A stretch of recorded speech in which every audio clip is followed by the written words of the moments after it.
Hey, we're YONAKA speaking to Rob on Front Row Live.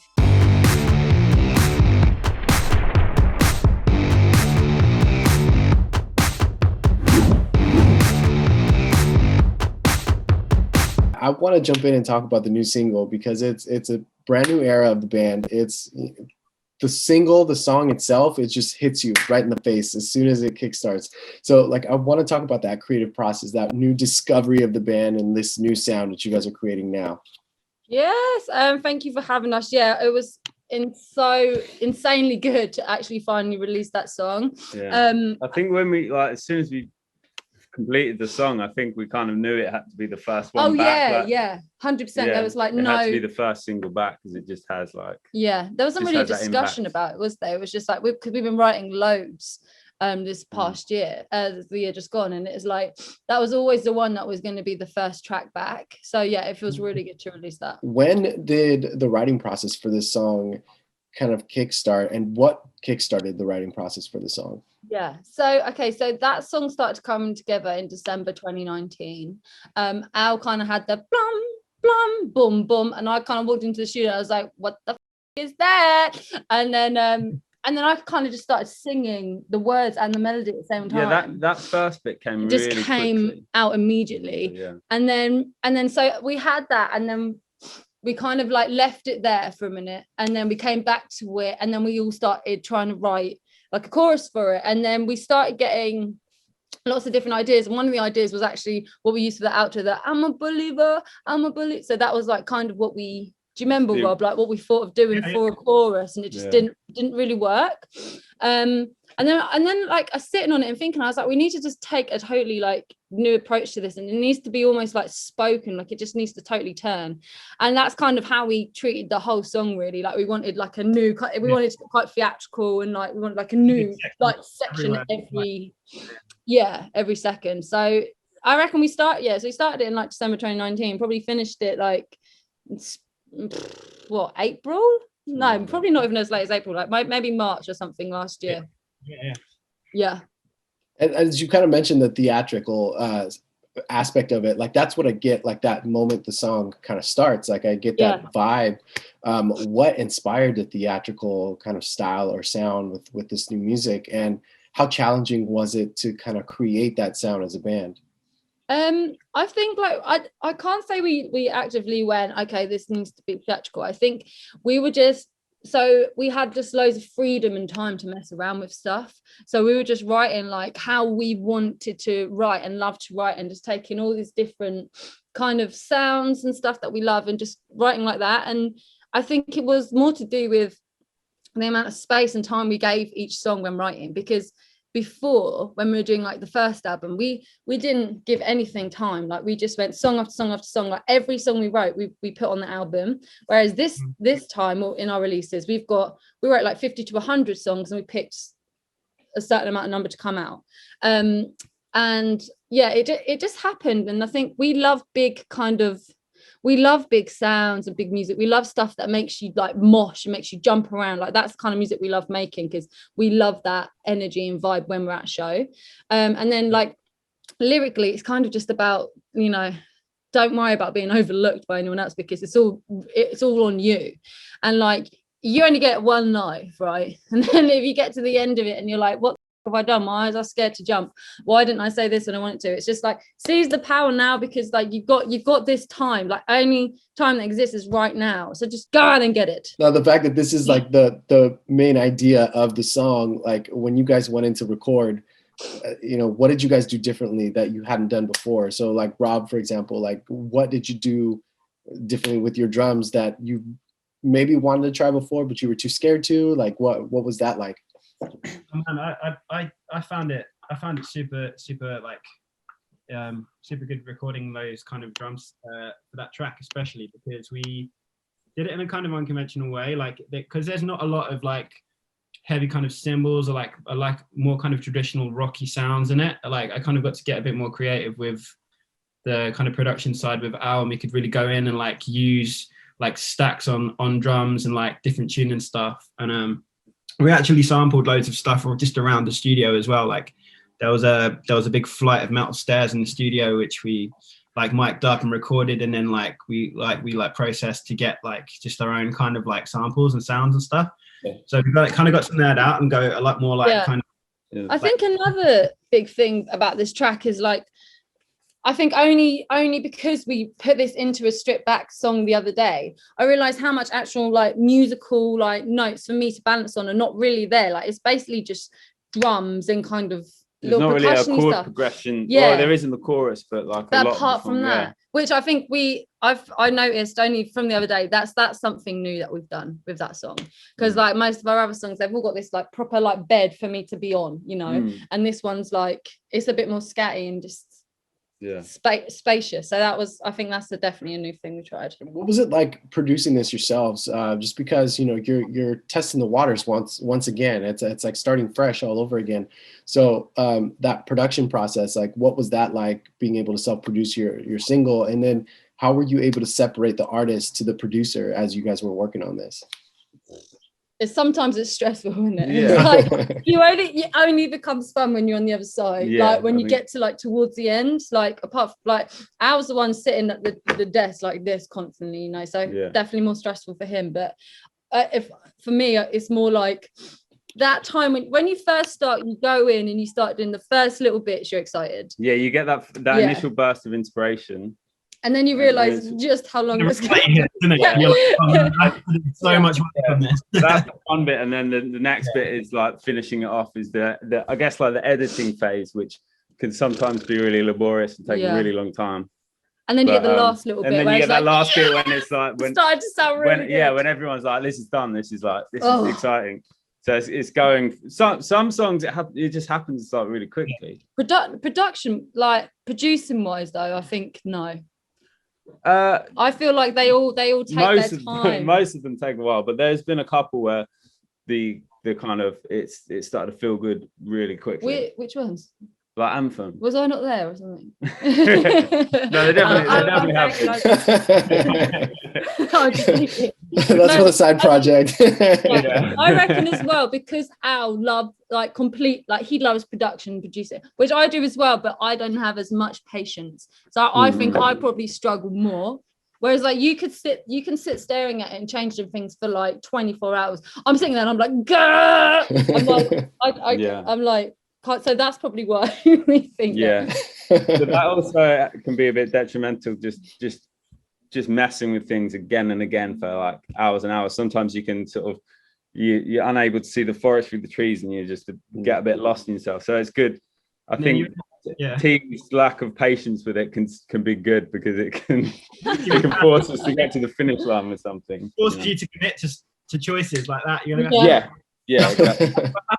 I don't like trying loads. It's like if there's something that goes bang, I'm like, why are we going to try something else? Because that's it. I think me and Rob can tweak for hours and be like, maybe we can try a different snare. Oh yeah, they definitely can. And T's just like, that's fine, that sounds good. Move on. What the are we still doing this one? So are you do you have more patience, Theresa, with your vocals and your songwriting when you're doing that, or is it? I love writing music. Writing music is not my favorite. I love production as well, but just not as I don't know. Recording is not my favorite thing at all. I think I just get I don't know. I get very like. I don't know how to explain it. I just get very like wrapped up in it, and I get a bit like trapped. But I mean, don't get me wrong, I'll still be there every second through it, because I have to be, because I'm just, I don't know, probably a control freak in a bad good way. But I'm not the best person probably around it, am I? But I can't not be there. So it's like a balance. But for me, I'm like, I love songwriting. I love writing music. Like love it, and I love like playing it. So like recording is probably my least favorite part. As far as like the writing process of like this song or the upcoming music that you guys have going on, like did you find yourself, because it is a new sound, a new era, did you find yourself changing the way that you write, and then did that change impact the ranges that you hit vocally? Yeah, definitely. And I think just like going back on, so like there was times where we were always told like, guys, what are you? What sound are you going for? And we were like, we're just writing, man. And then like, and we'd then so then with this, because we had so much time, we would just go in any and everywhere we wanted to, weren't we? It was just like we didn't get any, no restrictions. And there was a point where, like, I think we showed like some of our management a track, and they were like, "This doesn't sound like you." And now it's like one of their favorite songs. Do you know what I mean? It's like you just got to trust yourself and your instinct, because we know, like, it's going to sound like us because it's us. You know, it can't be like some random other band because it's us. But I think we were just like, no, we're not going to put ourselves in any boundaries or anything. We're just going to go for it. And that's what we did. And that's how we've got like our proudest work. Because I think probably when we were writing the first album, we maybe did think we had to be in that area, and we didn't, you know. Do you reckon? Yeah. I feel like with writing this stuff as well, it kind of opened up, like, with being able to just write in different genres and stuff, like different ways of kind of going about the initial ideas of stuff. So like a lot of stuff would come more from samples, or a lot of stuff would come more from 100%. kind of like more electronic or digitally kind of like used stuff, especially drum. Exciting, isn't it? Because it was like struck like a different, like, creative string in us, because like you say, like when we would just do it from a sample, we find like a cool sound, like, oh cool, and then we'd start writing the whole song in a totally different way, and that definitely like opened us up to a wider range of like sounds and just writing, I think. It made us all better like producers and writers at the same time as well, because it's like you can fall into like similar pitfalls if you keep doing stuff in the same way. And I think it's always important if you want to kind of progress, not just like your music, but like your skill set, to approach stuff differently, and like it kind of keeps you sharp and like not getting like stuck in the same like ways of stuff. I totally. And like, don't get us wrong, like, so when the first happened, we had an amazing streak of writing, but then by like the end of November, December, we were out. Like, we were trying to write, and it was just the worst writing ever, and we were like, have we just gone backwards in like the last stuff? But we had like a nice break, and then we're back on it. And I think you just need to listen to yourself, because otherwise you can spend days and hours just writing crap, and I don't know, and it's actually more frustrating than just taking the day off. You know, because you know, sometimes you feel bad because you're taking a day off, but then again, it's just like, I think your brain needs that to try and like experience something. And also the studio is in our living room, which means there's like no escape. So it's always there. Always there. It's always there. So Now, the fact that earlier you mentioned that you guys did end up writing tons of music and then kind of broke it down to a certain number. So are you guys already have that idea of a new album or a new project? Or is that something that is still kind of like up in the air as you guys are trying to continue to write? Oh no, we have it. There's a piece of work that's in the making. Well, it's made, but it's just like how it's been released. So I don't think we can say exactly what it is yet. But yeah, we have it, and we're now writing, I guess, for the thing that comes after that. Yeah. Wow. And just to keep everything, you know, sharp. You know, keep ourselves on that creative wave, and not let it. So with this new music that we will be hearing sometime soon, hopefully, like, what is, like, who is the band this time around? Like, what are you guys are all about? And like, is this like a type of concept that you're giving us? Is this like things that went through 2020, 2019 that you guys felt and experienced? Like, what can fans expect on this? So from the first album, it was very much to do with like mental health, and like it's very much like anxiety driven. And I think in that sense of it, it's from a very vulnerable perspective, and I didn't really know what to do with it. I couldn't really think of anything else, and that was literally all that was coming out of my mouth. That's all I could really talk about.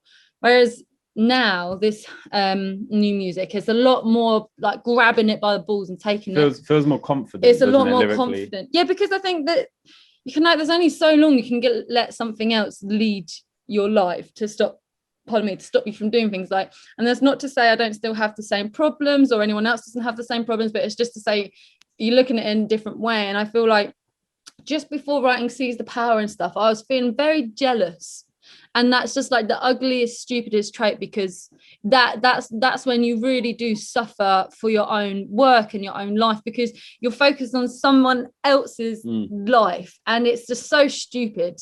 And I think I was fed up of feeling like that, and I couldn't get out of it. I don't even know what was wrong, like why. And there's other stuff as well, but then I think when I just heard this, and I was like you just need to switch it up, and then when you start owning your shit, all the good stuff comes, because you're supposed to have it, and everyone has this thing inside of them, this power inside of them that they can release, and it's just like it's just switching it on and switching that mindset on. So this is a lot more stronger, a lot more powerful, a lot of like people who don't think that you can do anything, or I just feel like people sometimes just want to take from you and not give you anything back, or just like it's just a lot about, you know, standing up for yourself, owning your shit, like lyrically, and then musically it's just so much more exciting for us. Yeah. I feel like I think it's all just very exciting and strong and like grabbing it now, isn't it? And I think that's maybe, you know, they've gone hand in hand, like lyrically and musically, to kind of just portray this kind of strength and power. Right. Now, and that's cool that you say that, because that I kind of get that vibe with, you know, listening to Seize the Power. I kind of felt like everything that you wrote and released previously, I felt like Seize the Power was you kind of like getting rid of all your demons from the past, like whether mental health or whatever situations you were going through. So now that there's this like new perspective as you guys are songwriting, or as you guys are writing, like, do you feel like the band also got like a fresh new start? Like you guys are enjoying things more than you did before? Like Rob and I were talking earlier how like this whole 2020 was kind of a reality check. It taught us what's important, 100%. What we really love. So like, what kind of feelings did you guys kind of discover during this process? Yeah, I think that's totally right. Like it was really a roller coaster of emotions, really. Like, I feel like sometimes that's the nice thing about having a band as well. Like we can all share these kind of different emotions together. And it's like, I think there was one point. So first of all, we went to, and we're like, okay, we can write loads. And we were kind of feeling good because we were just being super creative. And we're like, okay, we have all this time, you know, and it was kind of like, you know, no one ever knew, like, no, this has never happened before. So it was kind of like, I don't know, like a new thing, like nothing was too crazy. Like we're like, okay, a bit of a step back, and it gave us loads of perspective on everything. And we were able to say like no to some things, make sure everything was totally right with going forward and stuff like that. Then they got to a point where we were writing all this music, and we recorded it, and it was kind of ready. And then there was like not really a plan for it. We still wasn't with a new label or anything. So we were like, okay, so we've been working really hard. Like, what are we doing with it? So we kind of probably dipped in our like energy a little bit, just to be like, what's going on? Yeah, there's a bit of a lull. Yeah, and then we signed a new deal with this distribution label called Believe, who are wicked. And then we're like, okay, this is cool. Now we just need to get it out to the people. Sorry, Al's just got to let someone in. And then so now we've got to get it out to people, and then we kind of had plans to release it in November. And then it didn't. So we just had to stop, and like it just wasn't right. And at the time we were kind of upset about it, but it's worked out brilliantly. So going into then January, where everything is still like really, you know, not making much sense, and everyone's still, we were like buzzing because we were like, we're gonna release some music, yes. So we went into January feeling really good. But definitely I think, you know, it gave it. I mean, we are so ready to be out of it because we miss playing live. Oh my god, so much. But yeah, it's good. It's been up and down, but like we've been there for each other to share that up and down. It's interesting that you guys are